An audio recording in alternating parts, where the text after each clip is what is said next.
Gita pun balik ngomong lagi, wah selain suara ketukan tadi, setiap malam juga ada tuh yang sering lewat mondar-mandir depan kamar kita. Pernah aku penasaran, aku intip lah dari jendela kan. Dan kau tahu, bukan manusia yang ku tengok. Ih ya Allah Hasna, aku nggak tahu lah itu makhluk apa ya. Tapi yang jelas bayangkan wak, badannya besar, berbulu, kakinya warna biru, perutnya buncit, wajahnya moncong macam buaya. Kebayang sama kau? Itu yang ku tengok. Astagfirullahaladzim, serius kok? Iya, ngapa lagi tayang? Ngapa bisa ada banyak kali sosok makhluk astral di pondok pesantren nih wak ya? Pondok pesantren loh ini. Apa ya wak? Tahu aku, makanya itulah. Udahlah wak, kita doa aja lah, udah kita lanjut aja tidur. Besok waktu pengajian kita ceritain ini semua sama ustazah. Kata siapa? Kata si Hasna kan. Dah.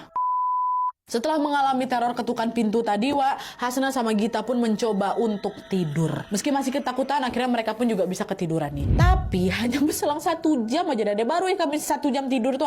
Tiba-tiba Hasna ini bangun, wak, gegara ditendang punggungnya sama si Gita. Kesal si Hasna, apa sih kok nih Git? Sakit kata dia gitu. Lalu saat Hasna menoleh menatap si Gita, wak, disitulah Hasna terkejut ketika dia melihat Gita ini lagi nyekek lehernya sendiri. Kedua mata Gita ngelotot nah dia. Terus kayak gitu, astagfirullahaladzim, Gita sadar kan, ya Allah, istighfar Gita, kata si Hasna kan. Hasna coba narik tangan Gita supaya dia berhenti nyekek lehernya sendiri, wak. Tapi entah kenapa kedua tangan Gita tuh berat kali rasanya dia. Nah di situasi menegangkan itu tiba-tiba Hasna baru teringat, wak, sama air yang dikasih sama si Kiai tadi. Langsung buru-buru Hasna ambil air itu, dipaksakannya Gita minum kan, minum kata gitu. Dan setelah Gita berhasil meminum beberapa tegukan, wak, disitulah Gita sadar dan langsung menangis.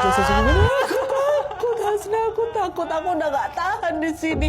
Tenang Git, udahlah, ayolah besok kita telepon bapak aku ya, siapa tahu bapak aku bisa bantu, kata gitu. Udah sabar, aku gak bisa kayak gini. Udah sabar, besok kita telepon. Nah, keesokan harinya Hasna pun memutuskan untuk menelpon bapaknya dan melaporkan semua kejadian menyeramkan ini. Wah tadi malam Gita gini ceritailah semua. Nah setelah mendengar cerita dari Hasna, ayah bilang, ya Allah nak, pantas saja feeling bapak gak enak memang. Bapak tahu nih siapa sosok yang udah mencekik Gita tadi malam. Tubuhnya besar, dia punya moncong seperti buaya.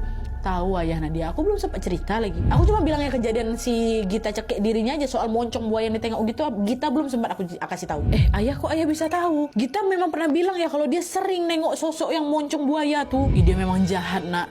Ya udahlah, nanti ayah langsung susul kalian ke pondok pesantren ya. Iya, tolong datang ke sini ya. Ya. Nah, menjelang siang akhirnya ayah sama orang tuanya Gita pun sampailah di pondok pesantren. Tanpa membuang waktu lagi, mereka pun segera langsung mengajak si Gita pulang ke rumah. Dan sejak saat itu akhirnya Gita udah gak lanjut lagi mondok di sana. Sebenarnya ayah juga meminta si Hasna untuk keluar aja, wak. Tapi waktu itu Hasna menolak dengan alasan, ya udahlah, kan Gita yang digituin, sejauh ini aku masih aman-aman aja gitu ya. Si Hasna nggak mau balik, wak, tetap aja udah Gita aja yang pergi gitu. Nah dah tuh kan, setelah keluarganya pulang, Hasna pun kembali melanjutkan aktivitasnya seperti biasa. Tapi hanya berselang 3 hari setelah aku ngomong gitu Nadia, tiba-tiba terjadi sesuatu hal yang langsung bikin si Hasna ini udah nggak bisa ngomong lagi. Dimana pada saat itu Hasna ini tiba-tiba bermimpi seperti sedang dikejar sama sosok makhluk yang tinggi kali.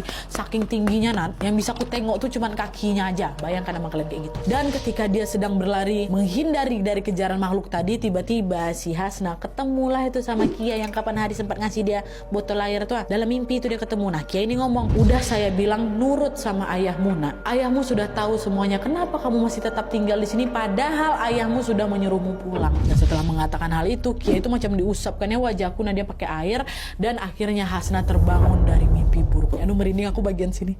Tak kenapa. Nah ketika terbangun, Hasna tengok dia udah dikelilingin nih sama banyak santriwati sama ustazah juga. Nanyalah kan, ini ada apa nih kok ada rame-rame ngelilingin aku, kata si Hasna. Dan ternyata menurut kesaksian para santri, wak, tadi tuh Hasna nih tidur tapi sambil teriak-teriak. Mereka udah coba bangunin Hasna tapi gagal juga. Yang ada teriakanku makin kencang waktu kami bangunin itu. Nah kejadian inilah akhirnya membuat Hasna yakin untuk keluar juga dari pondok pesantren tua. Hari itu juga ayahnya langsung datang menjemput dia dan membawanya pulang. Tapi meskipun Hasna sudah tidak lagi mondok di sana, wak, dia tetap menjaga komunikasi yang baik dengan teman-teman yang ada di sana.